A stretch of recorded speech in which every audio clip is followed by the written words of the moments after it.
We're live. We're live. We live, baby. We're live. I start my stream by doing a little dance, and whoever joins, it makes me really happy. And you did. I don't ask. I just do it and see what happens. You just see. You just check. Yes. Zeno, how are you? I'm great. How are you? I'm blessed. How are you? I'm doing great. I said that right? Zeno? Yes. Zeno Robinson. Guys, it's Zeno Robinson in the house! It's me. So excited. Booty Farts 22 is very excited to have you. Yes, thank you, Booty Farts. Booty's the best. He commented on the Insta as well because he's a fan. Wow. Before we get into all your crazy credits, I thought all these bandages were for a roll. Talk to me. Are we doing okay?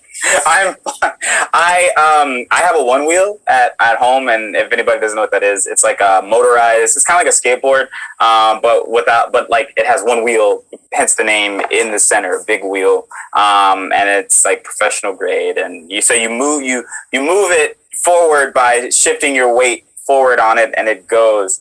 And I was coming home 2 days ago, and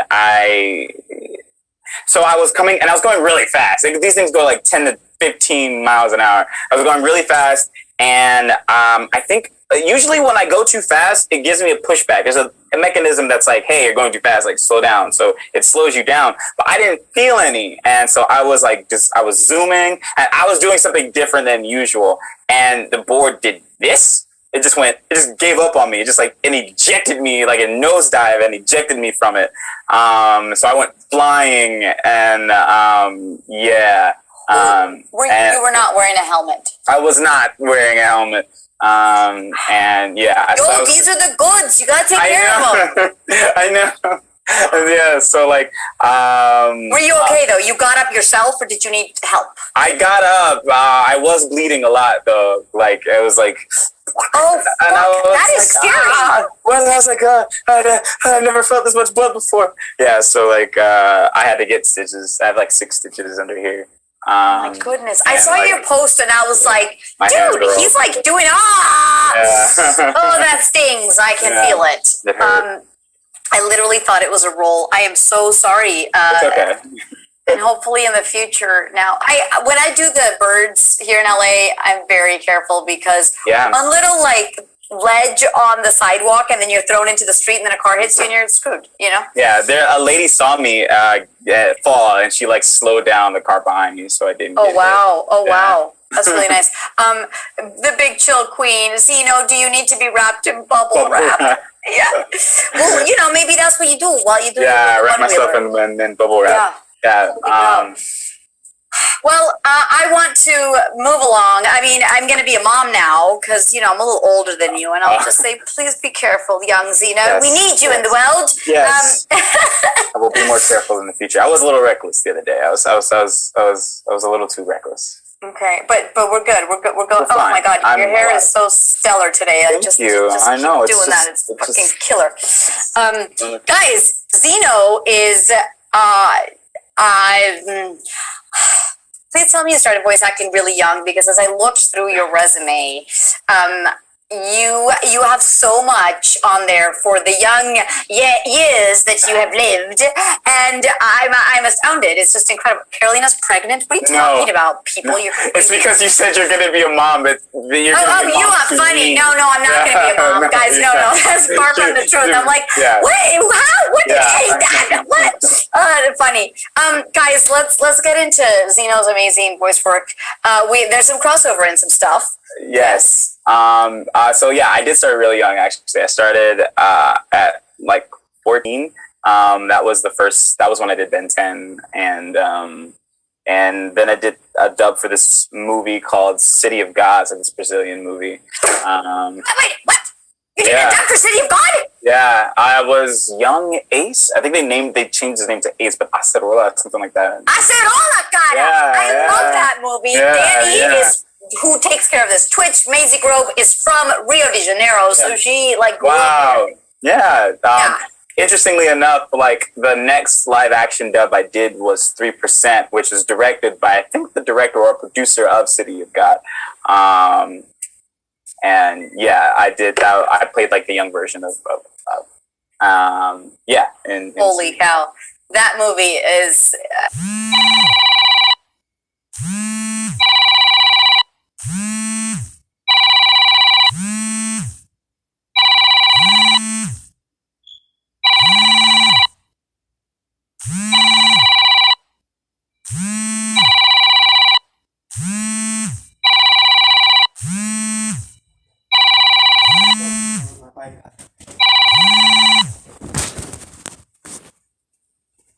It doesn't matter. Hawks in My Hero Academia, that's a huge deal, dude.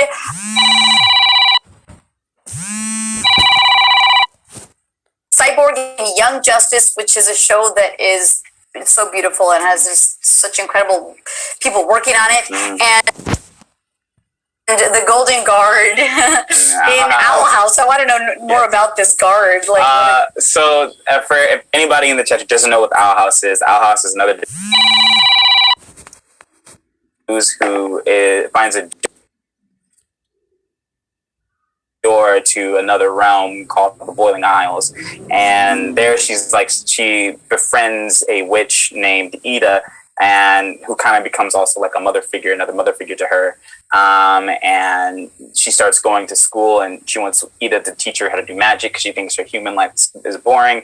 And and now she's like exploring this like kind of dark, like creepy, but also like very like heartfelt and warm world of the Boiling Isles. And in season 2, the Golden Guard is part of the Emperor's Coven. There's an Emperor of the Boiling Isles, and he has a coven of like really like top-notch like witches. And the Golden Guard is the second in command, but he becomes the first in command as of season 2, enforcer.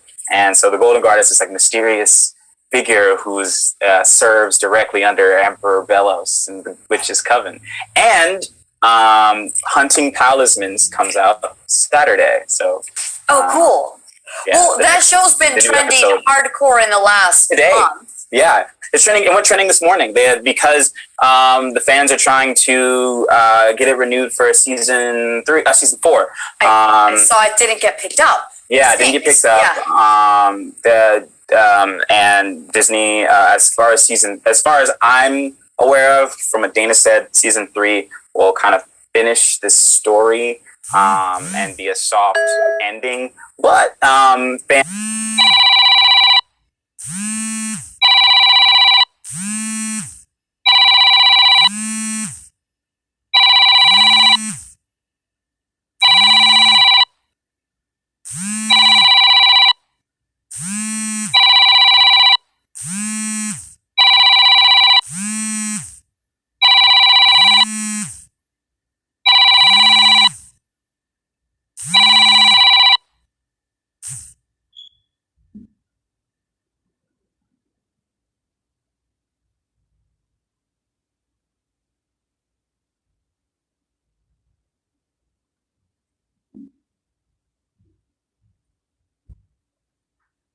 sort of, yeah. Like I started I discovered acting in middle school. I watched a play, and then I was like, oh, I want to do that. So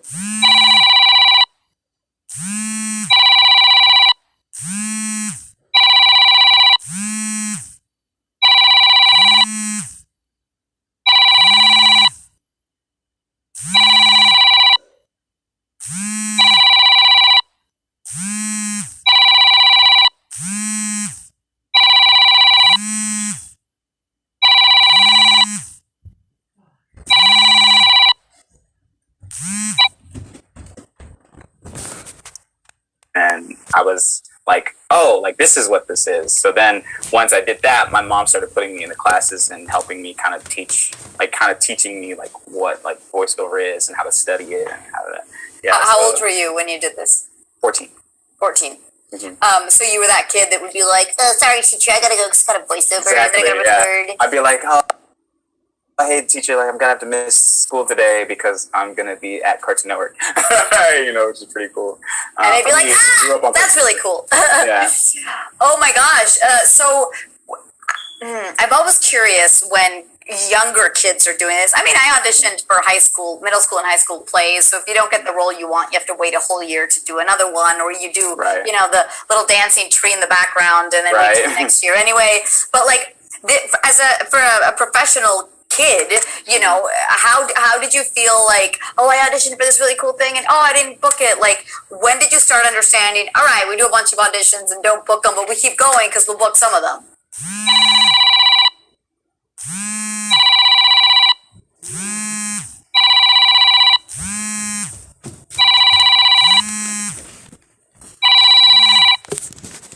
Audition for things and you will want them and you will not get them. And as a kid, I feel like as a kid I had a better like outlook on it. Like I was like, oh, I auditioned for this thing, but I didn't get it. I'm young, whatever. I still have my whole life ahead of me. I auditioned for this thing, I didn't get it. I'm young, whatever. And like I was also auditioning for commercials. So like if I wasn't working in voiceover, like I was also doing like a commercial here or there. Like I was auditioning for like film and television, and that was kind of my focus too. So like those were more disappointing when I wouldn't get those things. Like I wouldn't book the movie or I wouldn't book the Disney show. But like, then I kind of getting to me, like, what am I doing then? Like, and what did you do though? Like, that's the question. Like in those times, how do you like pick yourself up and go, I know I'm good at this. I just have to like pull through this hard time. I just would keep like going. And my mom was a great like pillar of like support and foundation, and she was very dedicated to my career and taking me to all my auditions and pep talking me, and then I started actually like taking classes. So like I started like I was doing theater in school as well, and so that's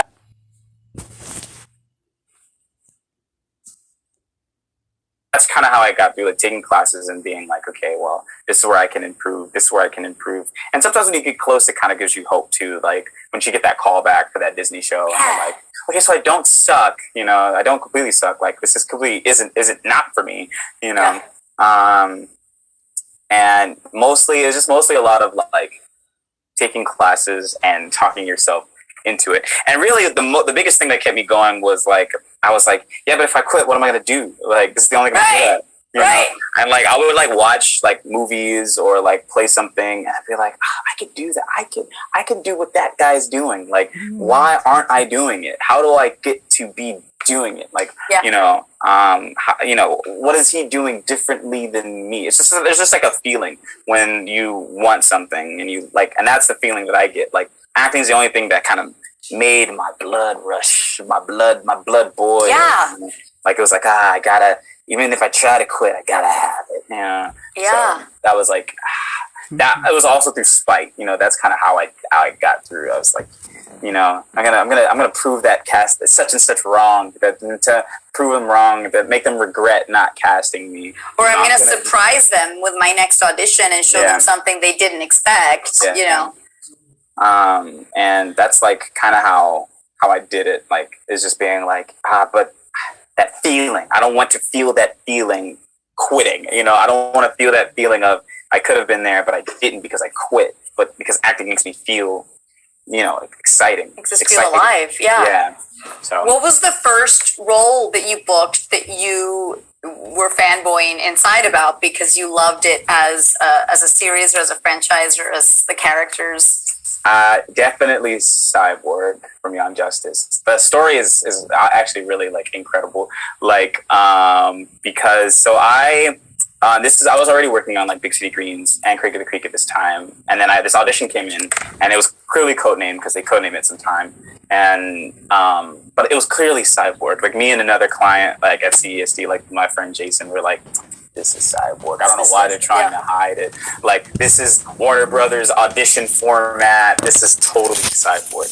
And because it was Cyborg, I was like, well, not gonna get it. Kari Payton's the premier cyborg for everything, so I don't even know why they're handing this to me. Like, they're gonna, like, giving me, like, hope that they're gonna maybe pick me. Like, no, this is definitely Kari Payton's character. He's played Cyborg for years. This audition's a formality. Yeah. But I was also taking a Charlie Adler class at the time, so I workshopped it with him.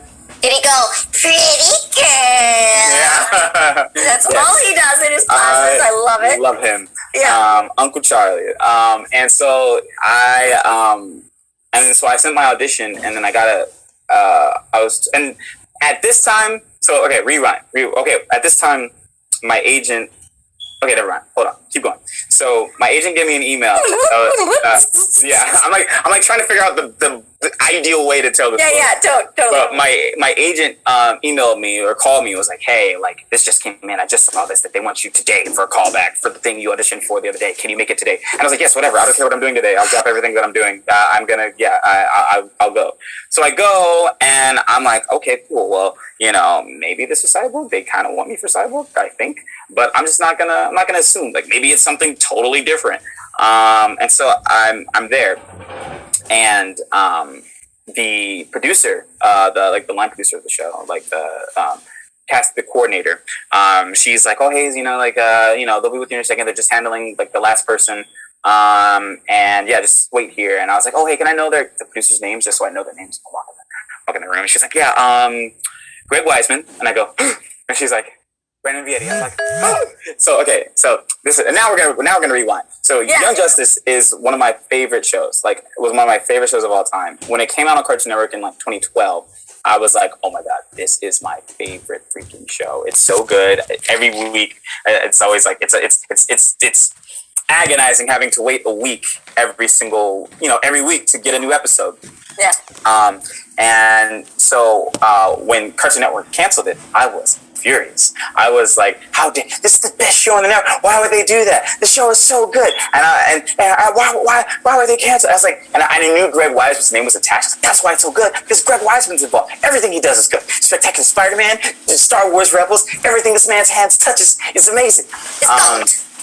And I was so upset. I was like signing petitions to get a new season. I was like supporting it. I was like being all mad on Facebook. I can't believe they would do this to my favorite show. Like, this show is the best show on Cartoon Network right now. And so, like, I was literally legitimately fighting for a season 3. When it went trending on Twitter, when Twitter did that big push, I was like helping it. You know, I was like, yeah, like, we gotta get it trending. Save Young Justice, revive Young Justice. We want more Young Justice. I want more Young Justice. So then it finally got revived, and Eric Lopez, who's with CEFC, like, we became friends because he wasn't Young Justice, and I was like, oh my god, you're Blue Beetle. Wow, that's so cool. It's my favorite show. You're so good. And he was like, oh, thanks, man. So I saw it from his post that they were coming back, and I was like, oh my gosh, all my dreams are coming true. So then we fast forward to me in that room, and she tells me the names of the producers of the show, and I was like, this is Young Justice. I have a callback for the new season. And I was like, oh my gosh. So, like, I walk in the room, and Jamie, the director, he's just like, hey, thanks for coming in, you know. I was like, hey guys, just like, is this for, I was like, this is me, like, on the mic. I was like, is this for Young Justice? And Jamie's like, I was like, this is Cyborg, right? For Young Justice? And he's like, no, you're playing Jack in the Box in this new show, so just focus on that right now. And I'm like, okay. So, but you had figured it out. Yeah, I had figured it out based on who was producing it. I was like, there's no way it's not this. Like, it's these two guys. They're the producers of this show. And so I do my audition. And, and then I'm like, and I've auditioned for other things previous to this that have absolutely, like, broke me, like, really dream stuff that, like, I didn't get. So I tried not to, like, I literally prayed before. I was like, you know what? I'm not going to be upset if I don't get this. I'm not going to feel some type of way. Whatever God wants to do, it's in God's hands, And I have this bracelet that says, you are enough. I was like, you are enough. Pray to God. You are Cyborg. Yeah. And so I did that. And then when I was done, they were like, yeah, thanks for auditioning. Sometimes with these things, like, you do them. And I love that you're, like, holding your little... thing there, microphone. Huh? Oh yeah, this is my microphone. Yeah, I love it. Yeah. This is Jamie, the microphone. So yeah, sometimes you audition and you just gotta wait and see. So well, thank you, and you did good. And I was like, okay. And I was like, I didn't get it. He was like, we tell them, guys. And I was like, they were like, he was like, yeah, I'll tell them. And then like Brandon was like, you got it. You got the job. And I was like, oh my God. In the moment. Yeah, in the moment, right there in the room. That never happens. They never tell you in the room. So like, I was like literally, legitimately bouncing off the walls. Like, and I that is no exaggeration. And yeah, it was like, I ran out the street. It's not Jamie Mortellaro. It is Jamie Thompson. Also the capital G, I'll tell you later, but he works at a studio and probably listens to your auditions. So this is, amazing. He's up with the people and what's going on in the world. But yeah, like I left and I was like, oh, justice. Yeah, and like that is like my dream job. Holy cow. And you've recorded how many seasons? 3? No, more. Sorry, I'm thinking Owl House. It just got canceled after season 3. One season, season 3. So Cyborg in season 3, Injustice. Wow, and you've gotten to go to cons with Zara Puzzle and with Greg, who is your, boss now, writer boss guy. And I don't know who else you've traveled with, but that's like a really fun part of the gig. Mm-hmm. That's it. That was like my first time going to a con as a guest. Wow. Yeah, and that's where we met. That's where we met. Mm-hmm. That's where we met. And then we went out to dinner because I know Zara through other people. I joined you guys, but I wouldn't have otherwise because I didn't know you were Greg. And we got to pick Greg's brain there and learn all about his life at dinner. That was great. Great. Holy cow. Okay, so, but this came later on. Like this, this was recent. Like when we rewind to the beginning of the career, like what do you think are your like cornerstone jobs that have given you not just the gig that's important, but like, because sometimes I've booked small gigs that just reinforce, oh, you're good. You did 5 lines on that episode, but they were stellar. And that means that you're like moving up in the world and moving along with it, like what would you say is when you were younger and still in and out of it? Because now like you're constantly working, right? And you have this crazy resume. Like, what's one of the gigs that like came in a time when you were maybe questioning if this was the path, and then it was like, oh shit, I can do this. I got this, So because I wasn't working, I was like auditioning for like I wasn't working, so I tried to like look for my own avenue. So I the open auditions that they used to have at Anime Expo, and I auditioned there, and then I started doing a little dubbing here and there, but really not. I don't think enough to really mean anything. Like I wasn't playing characters that were significant enough to get me anywhere, but they were like, they were little like points on the radar to get me somewhere. Yeah. The thing that I think kind of started things was this was like after 7 years of like auditioning and not getting anything, was like Chris Zimmerman booked me for the Spider-Man show, the Disney XD Spider-Man show, and that was like my first foray like back into prelay animation. That was my first, and they, my agent called and they're like, you booked this character, you booked Randy and Spider-Man, and they have all these days that they want to hold and everything. And I was like, okay, cool, yeah, amazing. Like my agent was crying, I was crying. It was just like, oh my god. Like we were so emotional because it just had been so long since I had worked, and I was auditioning, and like it was like throwing darts at the board for years and nothing sticking. And then that happened, but then that kind of fizzled out. Like the way the show went, like they started like releasing my holds every week, and I wasn't in like that many episodes. Yeah. But like that, I think helped because then Chris started using me in other things. That was like Metal Gear Survive, and that game did okay. But it was like work, and then I started doing more like more dubbing work. Like I was in One Punch Man, and then I was in Carol and Tuesday, and then I was in, Demon Slayer. Are you an anime fan? Like, do you like And like, is One Punch like a big deal for you, or you're like, it's a gig? I mean, One Punch was a big deal for me because I loved that. I read the manga, and I loved the manga, and I loved the show. But the character I played was also a pretty big deal. But the character I played didn't have a lot of screen time either. So, but it was also, you know, it's another step, another tack in the board. You know, yeah. It was just like those things that just kept leading. So like I was working, so then I was like, okay, I was auditioning and taking classes and figuring out how, and then, you know, my name, I think, started just kind of getting around little by little. But I'd say the poster childs, I think, were like Spider-Man. What does your Spider-Man character sound like? It's like my regular voice. Are a lot of them just your regular voice? Young? Yeah, but like, so with some modifications, you know, like, you know, Hawks is my regular voice, but it's a little closer to the chest, you know. It's a little like lazier. It's a little, you know, it's a little cool, a little laid back, you know, right there, all there, like, you know, like it's just like that, like slight little modification that I got give it a little something different. And Cyborg Cyborg is a little deeper actually than my regular voice. So he's kind of like Hugh. And he's from Detroit, so I gave him a little bit of an edge. But also, Kari Payton, when he does Cyborg, he does this little thing, because that's how he acts. He has this kind of like, he kind of drags out some stuff sometimes. So, you know, he's like, oh yeah, and, you know, he's got that little rasp. I'll try to give him that little rasp too. But yeah, like he's a little, it's like, you know, Dad, what? You know, that's. I love it. You get into your body, you know, and so you connect, which is really important. Holy cow! Did you grew up in California?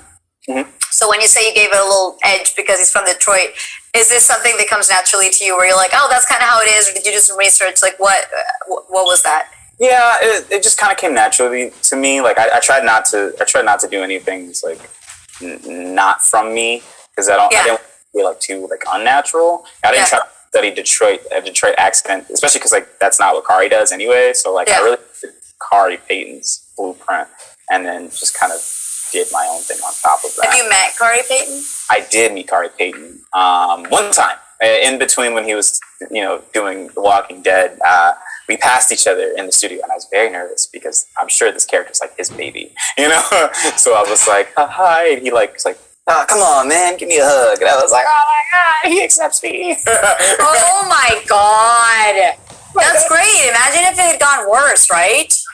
Yeah, and he's a super nice guy. I was just personally worried. I don't know what I was worried about, but like, yeah, but that was the first thing he's like, hey, come on, bring it in. I was like, okay. Oh, that's good. That's good. Imagine if it had just been like, oh, this is the guy who replaced me. The fuck. No, I've been like, hi. Yeah. Oh, that's special. Because I also wonder like how people feel when a new voice comes in, and I think that there's a lot of people in the voiceover community that just understand sometimes there's just like reshuffling around, but you never know how they feel about that, right? Or maybe they're so busy that they can't and don't want to anymore, so that's why, and so they understand someone else is going to take it over, you know what I mean? Yeah. So there's been a lot of Go fans here. What's the deal with Pokemon in your life? Did you enjoy it before it came about? Like, I grew up on Pokemon. One of my first like pillows was a Pokemon pillow my dad got me. I was one of those kids who had Pokemon Yellow and on the Game Boy Color, and I had to get the little light attached to it so I could see in the dark when I played. You know, I was the kid who had the Nintendo DS underneath his pillow. And, man! Pokemon. I was getting like every single like generation, you know, Leaf Green, Fire Red, Crystal, you know, and yeah, so I grew up on Pokemon. So being in Pokemon in this huge of a capacity is crazy to me. You know, it's like almost kind of, I can't believe it. You know, kind of unbelievable, but it's just a blessing. It's just a blessing to be in Pokemon. What does Go sound like?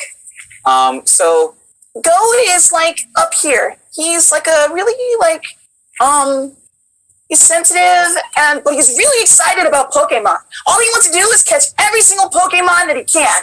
And he has this catchphrase that's like, it's my future, and I can hold that future in the palm of my hand.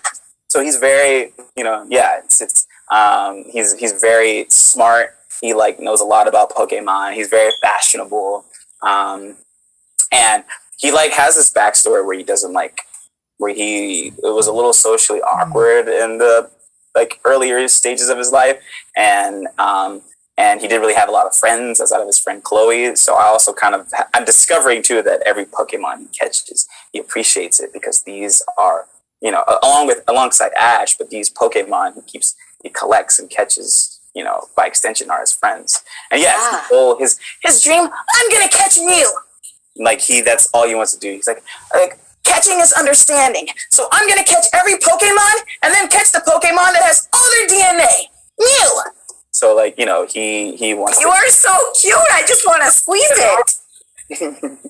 So if you were to catch a Pokemon, what would it be and why? Thank you. It's JoJo-licious for that question. My favorite Pokemon is a Cyndaquil. So it would be a Cyndaquil. I just remember when the craze was happening and people were walking into freaking manholes and walking into trees because they weren't even looking to see what the heck was happening. Well, Pokemon Go. I play Go. Oh, man. So what is happening right now? You record weekly on a bunch of different things. Give me an example of your schedule. What does a day in the life of Zeno look like? Typically, it consists of waking up especially if I have Pokemon, waking up at 7 or 8, so I have enough time to warm up my voice.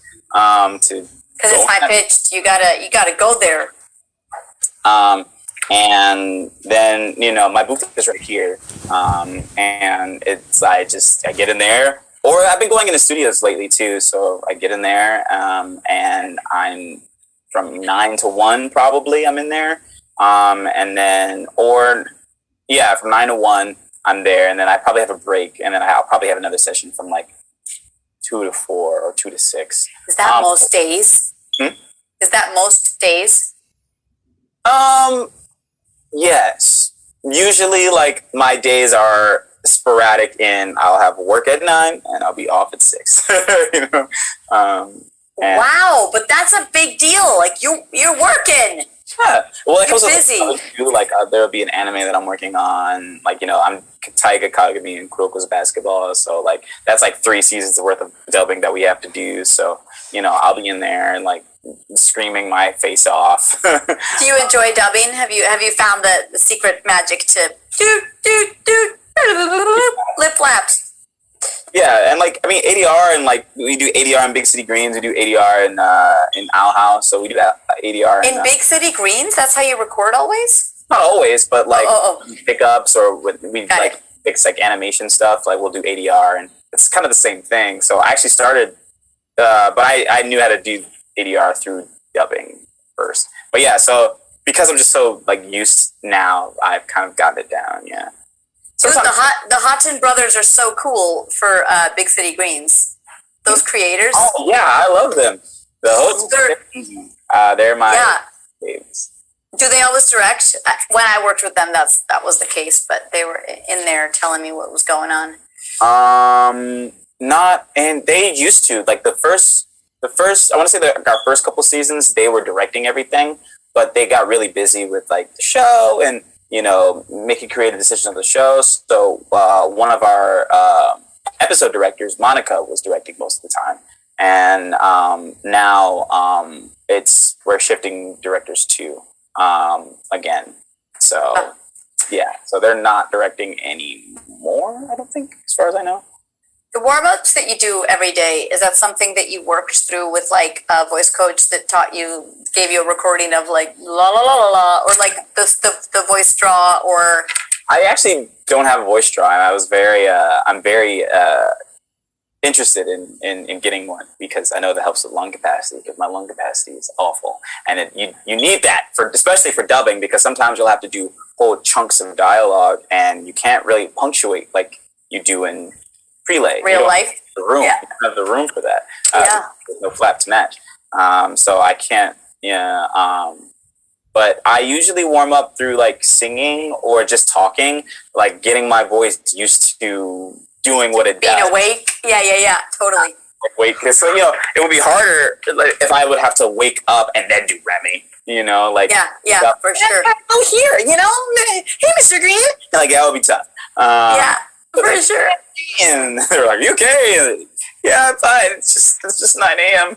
Yeah, I hate 9 a.m. sessions. If I have a video game and they say, "Oh, what's your availability these 2 days?" I'll be like, "I'm open 2 to 6. Thank you very much," because I know that at 9 a.m. if I have to be inside LA screaming, like that's not happening. I mean, I'll do it if I have to, but Booty Fart says, "What? Get this man a voice straw." So I had Sissy Jones on, and I had done exercises. I would get the little coffee mixers, and just that was my voice straw, my jankety voice straw, and you blow through it, and then I was she talked to me about this voice straw, and so now I have the brand of voice straw. And the thing with that is magical because sometimes, I wake up and my voice is down here, and if I immediately go into la la la la la la la la, but the voice straw just helps you kind of slowly open it up, and then like even if you're sick, you could do it and not hurt your vocal cords. So think about it, darling. It's really interesting, and after you do just like a minute of voice straw stuff, then you go and you talk, and you're like, oh my god, my voice is butter. It's delicious. Yeah, like I was in an acting like conservatory. And there was a voice coach there, so I started like pulling like vocal warm-ups from her. Yeah. Like the or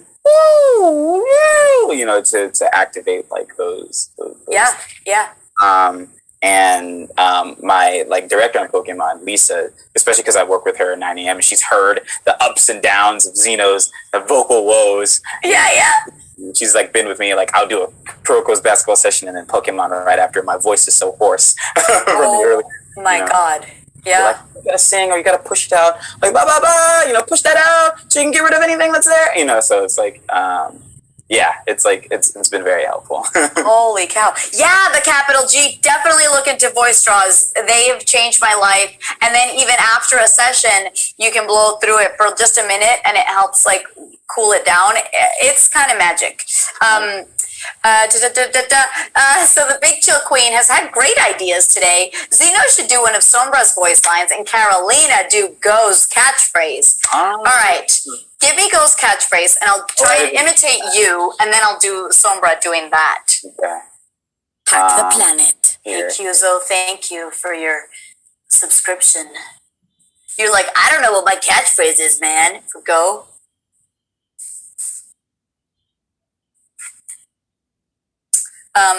Do a Sombra voice line and Go's voice. Yeah, for sure. All right, so let me give you a Sombra one. I like when she says, I know Kung Fu. I know Kung Fu. Yes, how would Go say it? I know Kung Fu. Oh my god, so cute. Mess with the best and die like the rest. Mess with the best and die like the rest. It's too cute, man. She's like the edge is lost. I love it. And then my ultimate would be in Spanish. Apagando las luces. Apagando las luces. Oh my god. You just stole Sombra's job and made it adorable. You win. Okay. What does he? How does he say it's my future and I can hold it in the palm of my hand? Okay, you go. It's my future, and I can hold it in the palm of my hand. It's my future, and I can hold it in the palm of my hand. So adorable. And Sombra would just make it real evil. It's my future, and I can hold it in mi palma de la mano. Ooh. Yeah.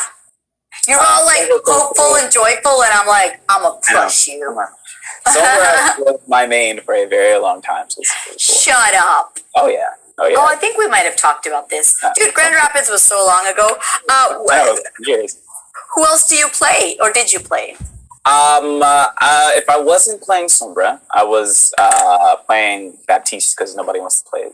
Everybody wants to do Assault. So if I was on Assault, it would be like Sombra.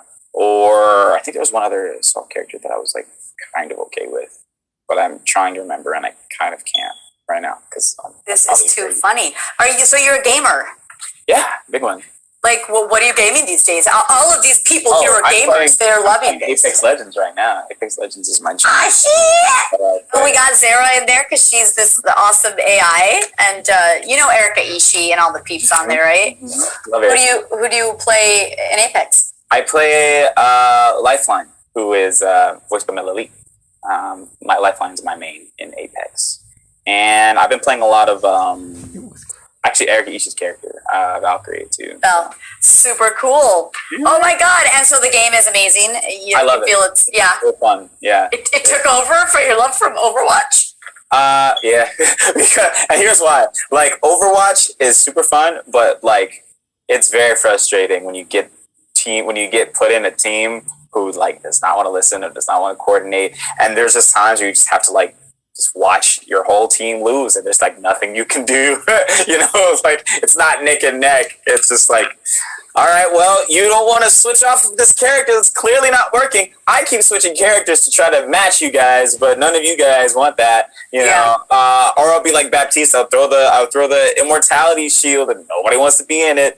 Everybody wants to be an Assault, nobody wants to be a tank. Doesn't that happen with any online game? Like, what happens with Apex? What's the difference? Apex at least gives me a feeling that, like, I at least have some agency, right? If I team with teammates who aren't good and they, like, die, I can at least revive them or help them or leave them and try to, like, win on my own. Like, because Overwatch is such a team-focused game. Like, it's very hard to come back from a horrible losing streak or from, like, you know, if the point difference is too far, if the payload is too far, it's very hard to come back.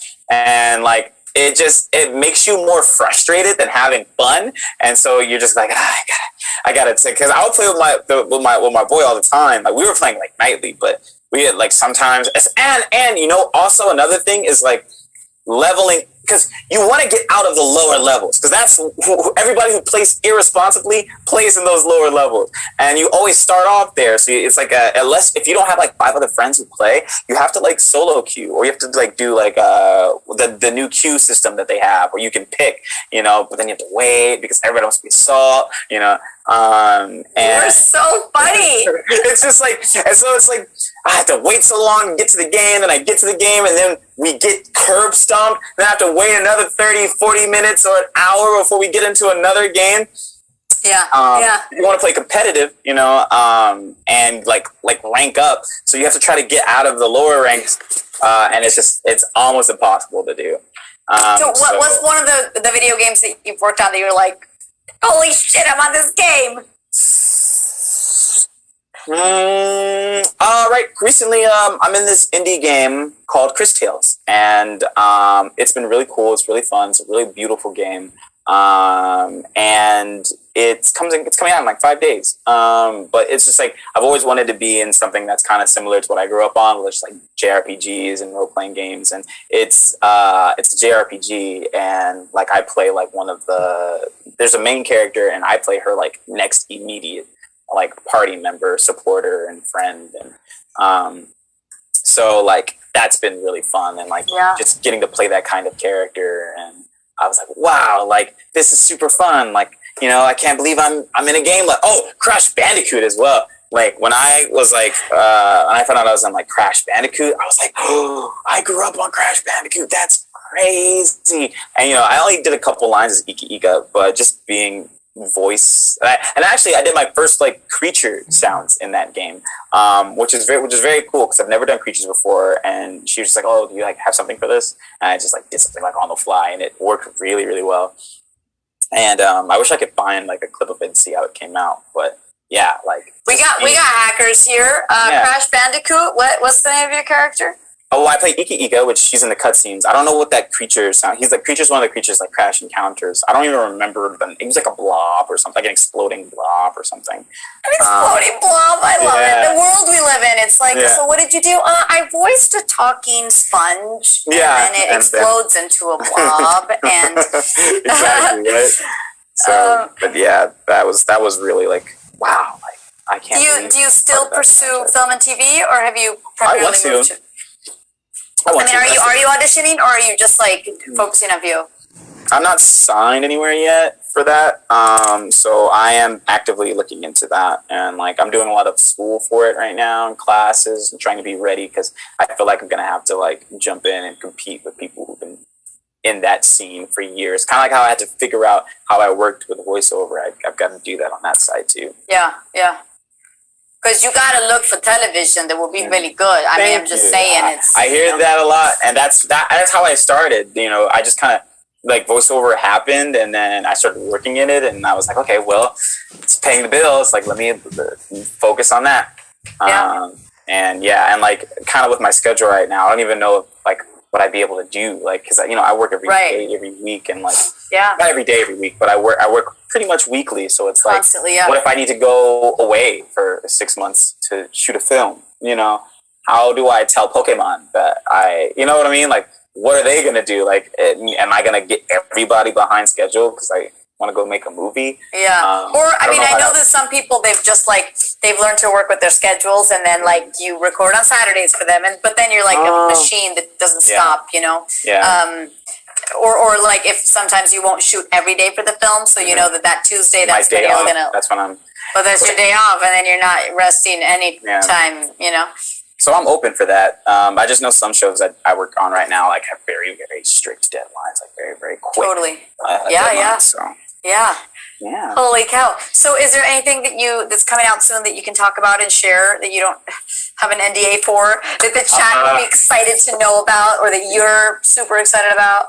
Yeah, I can say like the Hunting Talisman, which focuses a bit more on the Golden Guard on the Owl House, is coming out this Saturday morning, I believe, on Disney. So that's going to be really cool. If there's any Owl House fans who are current, it's going to be a great episode. And Chris Tales, and comes out on the 20th, which is I play Christopher, and he's like, he's the standard like edgy boy, anime hero. Like, hey, what's up? Chris Bell, you got it? You good? We're gonna go do this thing now. So like he's I love it. He's a sweetheart, and that's gonna be super fun. And I'm very excited to play that. And I think that's it as far as what I can talk about. And where can people find you on the socials? Because you have done some Streamily signings, correct? I have. I've done quite a few. They can find me at childish zeno, which is... Danny already threw that into the chat. How did you come up with this amazing username? Childish Gambino is my favorite artist. He's also known as Donald Glover. He's an actor, writer. He does everything. And somebody called me that once. They were just like, it's like a Childish Gambino moment for you, because I sometimes like I sound like him, or I remind people of him. Yeah, you have that energy. Yeah. So like that just kind of became. I just kind of was like, oh, that's cool. Like that'll just be my Twitter name, Childish Gambino, and like. Nice. Yeah. Have you ever met him? I almost. I went to his Because the Internet tour years ago, and I was there, and this couple came out, and they were like, hey, do you guys want, it was like me and the person I went with, they were like, do you want backstage passes? And we were like, yeah. So they gave us their backstage passes, and we like run back in the theater. We go downstairs, and backstage pass gives you opportunity to meet him, like a meet and greet. And so he's like, as we're going down, I can see him. Like literally, we're probably like this far apart. He's in the other room talking to a fan. I'm walking, and I'm like, oh my God, there he is. What am I going to do? What am I going to say? And so I'm waiting in line to meet him, and people are going in, meeting him, taking the pictures, and going out. And I'm next in line, and the bouncer goes, that was the last one. And I'm like, no! Yeah. I'm like, We cannot end on this note. We cannot end on this note. Do you do impressions? Of Donald Glover? I don't know. Of anything. They could be really fun. Because as we're talking about him, I'm like, do you do a Donald Glover one? Or I do have a Donald Glover impression, yeah. Because Donald and I kind of talk the same, but he kind of talk. And you know what? I voice matched him as Lando in Lego Star Wars. Oh shit, that's cool. Yeah. Holy cow. He kind of talks like this. Like he's really cool. He's really cool and chill, and like, you know, like sometimes he talks like this, and he kind of has this like kind of lazy way of speaking. But then he does this with his voice. It's kind of like, I don't know, like he kind of ends stuff like this, and yeah. So like like that's like my Donald Glover. That's amazing. You gotta be cool about it, you know. Yeah. Cool I feel like a lot of your characters are just like cool. Just cool. Like I never considered myself like a cool person, like somebody who plays cool characters. But I do get like I do end up playing like a lot of like cool guys, and I think it's just because I'm able to like have my voice do this like this like really this little rasp thing. I can just do that, and like, you know, there's something about that people think is really cool. I'm either like that, or I'm like the best friend. I have like a very like main character best friend voice.